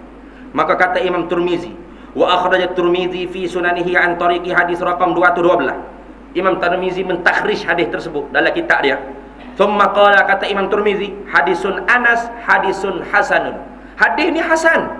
Hadis hasan boleh buat hujjah, bukan fadilah amal, bukan fadailul amal sahaja, boleh buat hujjah. Qala Albani ni tak kenal ni. Ni tokoh yang sangat dikagumi oleh suara yang kita dengar tadi, yang baru saja kita dengar tadi. Tokoh ni sangat dipuja-pujai, ya, digemari. Qala Syekh Nasruddin Albani rahimahullahu taala, sahihun. Syekh hok dia puja, yang dia sangat suka ni mentakhrijkan hadis tadi sahih. Bukan dhaif jiddan, bukan terlalu dhaif, apatah lagi tidak sahih. Sahih kan? Hadis tentang sapu muka sahih, hasan li zati, dan terlalu banyak lafaz-lafaz yang menunjuk kata Nabi sapu muka tetapi sanadnya dhaif, maka dibantu dengan yang sahih dan hasan, maka hadis tadi naik hasan li ghairi, maka tak boleh lagi nak kata dhaif jiddan, tak boleh. Tak boleh. Tiba-tiba ada begini, tak boleh. Sebab tu kita kena pilih. Fanzuru amman ta'khuduna dinakum, kena tilik kepada siapa kamu ambil agama kamu. Begitu. Nanti akan timbul orang panggil perbalahan di kalangan umat Islam. Menggelarkan umat Islam dengan kuburiyun, penyembah kubur. Kenapa? Semata-mata pergi ziarah kubur, atau bertawassul di hadapan kubur, ataupun menjamuh binaan-binaan kubur. Walahal warid dalam hadis-hadis Nabi SAW, ataupun hadis mauquf, ataupun athar sahabat Nabi radhiyallahu taala anhum ajma'in. Salafus salih memang beramal begitu. Satu daripadanya, An Daud bin Abi Salihin qala, daripada Daud bin Abi Salih kata dia, aqbala Marwan yauman, satu hari Marwan masuk dalam masjid Nabi. Fawajada rajulan, dia dapati ada seorang laki-laki, wadi'an, meletakkan wajahahu, mukanya, ala qabri, di kubur Nabi SAW, menempelkan muka di kubur Nabi SAW. Faqala, kata Marwan bin Hakam, gubernur ketika tu, atadri ma tasna, mu tahu kamu buat kerja apa ni? Mu sembah kubur ke ni? Fa aqbala alaihi, maka laki-laki yang menempelkan muka di kubur Nabi SAW berpaling memandang Marwan bin Hakam, Marwan al-Hakam. Faizan, maka ketika itu terkejut Marwan. Huwa Abu Ayyub al-Ansari radhiyallahu taala anhu, yang menempelkan muka tak dibuka orang lelaki. Bukan bibai. Abu Ayyub al-Ansari radhiyallahu taala anhu, sahabat Nabi radhiyallahu taala anhu. Faqala na'am. Jawab Abu Ayyub al-Ansari, ya, aku ni. Apa? Nak soal aku apa? Terkejutlah Marwan. Marwan bukan sahabat. Ni sahabat ni. Ji'tu Rasulullah sallallahu alaihi wasallam, aku mari ni nak jumpa Nabi sallallahu alaihi wasallam. Walam atil hajara, bukan aku nak mari sembah batu dah. Aku mari ni rindu kepada Rasulullah sallallahu alaihi wasallam. Sami'tu, aku dengar Rasulullah sallallahu alaihi wasallam yaqulu, bersabda, la tabku 'ala din idza waliyahu ahluhu, jangan menangis bila agama ni benar-benar yang menjaga agama ni orang yang ahli pada medan dia. Walakin ibku alaihi idza waliyahu ghairu ahli, melainkan kamu kena menangisi apabila agama ni bukan lagi ahli dia yang menjaga urusan agama. Baik mufti, baik qadhi, baik jabatan-jabatan majlis agama, bukan dia lagi. Na'udzubillahi min zalik. Rawahu Ahmad. Hadis ni diriwayat oleh Imam Ahmad dalam Musnad dia, wa Tabrani dalam Mu'jam Kabir bagi Imam Tabrani, wa Ibnu Abi Khaythamata wa sahhahahu, dan mensahihkan hadis tersebut oleh Al-Imam Al-Hakim, wa Dhahabi wa Suyuti, Imam Suyuti, Imam Dhahabi, anak murid Al-Hafiz Al-Imam Ibn Taymiyah rahimahullahu taala. Lagi, nak lagi. Pergi dah ni, tak apalah. Ni. Lagi dah. Ni perbuatan Abdullah bin Umar radhiyallahu taala, An-Nafi', daripada Nafi', anak Ibnu Umar radhiyallahu taala anhuma, kana idza qadima min safarin, apabila Abdullah bin Umar sampai daripada musafir ke Madinah, shalla sajadataini fil masjidin Nabi, fi masjidin Nabi sallallahu alaihi wasallam, dia akan semaya 2 rakaat di masjid Nabi sallallahu alaihi wasallam. Thumma ya'ti, selesai sembahyang dia mendatangi, thumma ya'ti Nabi sallallahu alaihi wasallam, kemudian dia pergi ke kubur Nabi sallallahu alaihi wasallam, fayadha'u yadahu yamina ala qabrin Nabi, maka dia meletakkan tangan yang kanan dia di kubur Nabi sallallahu alaihi wasallam. Wa yastadbirul qiblata, dan dia membelakangi kiblat. Summa yusallimu ala Nabi, dan dia memberi salam kepada Nabi, assalamualaikum ya sayyidi ya Rasulullah, summa ala Abi Bakrin wa Umar radhiyallahu taala anhuma wa alaihimus salatu wassalam. Ini perbuatan salafun salih. Rawahul Qadi fi fadli salati ala Nabi sallallahu alaihi wasallam bi isnadin hasanin, dengan sanad yang hasan, boleh buat hujjah. Bukan dhaif dah. Kalau dhaif pun boleh lagi untuk fadailul a'mal. Maka sebab tu jangan kita segera cepat kita nak hukum umat Islam dengan syirik, dengan penyembah kubur, capaliun, tahu capal? Selipariun. Ni pakai piah Putu Imam ni. Ayah ada selamat saya. Ni pakai piah Putu Imam ni ada ramai capal. Ada gambaran capal Nabi sallallahu alaihi wasallam. Digelarnya popok bodoh kerana letak selipar atas kepala. Macam-macam. Padahal kita tidak disuruh dalam agama gitu. Wala tanabazu bil alqab. Jangan kamu menggelar dengan gelaran yang tidak baik kepada saudara kamu. Bi'salismul fusuqu ba'dal iman. Sebesar-besar rasa fasik selepas daripada beriman. Maka banyaklah kalau orang panggil kita nak jawab persoalan-persoalan khilafiyah. Macam mana ustaz? Apa hukum ni ustaz? Saya pening ni ustaz. Ustaz ni kata gini. Maka kita bawalah belajar. Talaqi kitab. Daripada kulit ke kulit, daripada guru yang benar-benar mursyid ataupun murabbi yang benar-benar mempunyai sanad salasilah perguruan dia. Jangan kita ambil kata-kata tasawuf pakai di kita kerana kita tak sesuai. Orang tasawuf memang dia tidak anggap guru dia ni siapa-siapa. Semua makhluk Allah, makhluk guru dia. Itik, kambing tebal, lembu tebal, ayam berkokok, burung berkuku, anjing ok ni. Semua kucing mengiau, semua tuan guru dia belaka. Itu orang tasawuf. Kipas musim, ekor sejuk, lapung, nyala siang, pagi, petang, tsunami, gempa bumi, semua ni kalam Allah yang tidak berhuruf, tidak bersuara, yang memberi nasihat, ibarat, isyarat kepada orang-orang tasawuf, orang-orang hakikat, orang-orang waliullah. Itu maksud mereka tidak melihat guru dia siapa. Bahkan anjing pun mereka cium tangan kalau nasihat benda yang baik. Dalam cerita Ibrahim Adham. Ibrahim Adham, dia raja yang boros. Satu hari dia terjun dalam ilmu tasawuf. Dia letak jawatan raja bagi kepada adik dia. Maka hati dia sangat bersih sehingga dia berjalan-jalan jumpa dengan anjing, dia beri salam pada anjing. Assalamualaikum ya kalb. Salam sejahtera ke atas kamu wahai anjing. Terkejut anjing. Ni. Mana ada orang beri salam lagi ke aku ni? Dia jawab, waalaikumsalam ya wali Allah. Salam sejahtera ke atas kamu hai wali Tuhan. Limadza turaddu salam alayya? Kenapa kamu memberi salam pada aku sedangkan aku ni anjing, mu tu manusia? Jawab Ibrahim Adham, li'annaka khairum minni, kerana mu lebih baik daripada aku. Limadza? Kenapa? Sedangkan mu lah lebih baik. Qad karramna bani Adam, khalaqnal insana fi ahsani taqwim. Sebaik-baik kejadian kami muliakan anak Adam. Jawabnya Ibrahim Adham, lau anta mata lam yuhasabani Allahu yaumal qiyamah. Kalau mu mati, mu tidak dikena hisab, dikira amalan kamu di hari kiamat. Walakinnani lau mata, kan tetapi kalau aku mati, lahasabani Allahu yaumal qiyamah, maka aku akan dihisab oleh Allah segala amalan yang aku kerjakan di atas muka dunia. Kalau gitu mu lebih baik pada aku. Anjing kata betul juga. Boleh ilmu anjing. Ibrahim Adham pun berlalu pergi. Tiba-tiba datang seorang wali yang sedang bermujahadah melawan sifat takabur, nak buang sifat iblis. Ana khairum min, aku lebih baik daripada seluruh manusia ni. Dia duk buang sifat tu. Buang sifat takabur. Kerana Nabi kata la yadkhulul jannah man fi qalbihi mithqala dzarratin mukabbar. Min kibr. Tidak akan masuk syurga orang yang ada dalam hati dia sebesar zarah sifat takabur, rasa diri lebih baik, lebih perfect daripada orang lain. Maka dia berjalan tengok orang jahil lebih baik pada dia, orang alim baik pada dia, orang tua baik pada dia, budak-budak baik pada dia, orang maksiat baik pada dia, orang kaki ibadat baik pada dia, lembu baik pada dia, kucing baik pada dia, lipat, cicak, lalak baik pada dia belaka. Tiba-tiba lalu depan anjing tadi terlintas dalam hati wali ni, dia kata, melainkan anjing ni aku lebih baik daripada dia, kerana dia najis mughallazah, aku ni manusia bukan najis. Ni anjing tu kata, sadaqta ya wali Allah, benar ala mimbalika, apa hok mari terletak dalam perut pedamu tu betul, memang aku najis, tapi kalau mu bersentuhan dengan aku dan ada basah, maka Nabi mu telah ajar bagaimana cara nak cucikan mutanajjisnya mughallazah.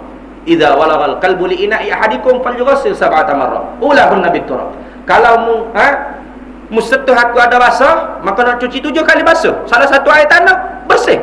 Tapi hatimu yang penuh dengan sifat takabur tidak akan dapat dicucikan walaupun 7 lautan dunia masuk dalam hatimu, nak cuci dalam hatimu, tak dapat bersih.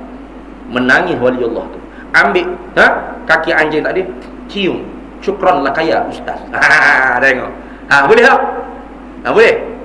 Boleh jumpa orang lembu. Assalamualaikum. Cak gila lah.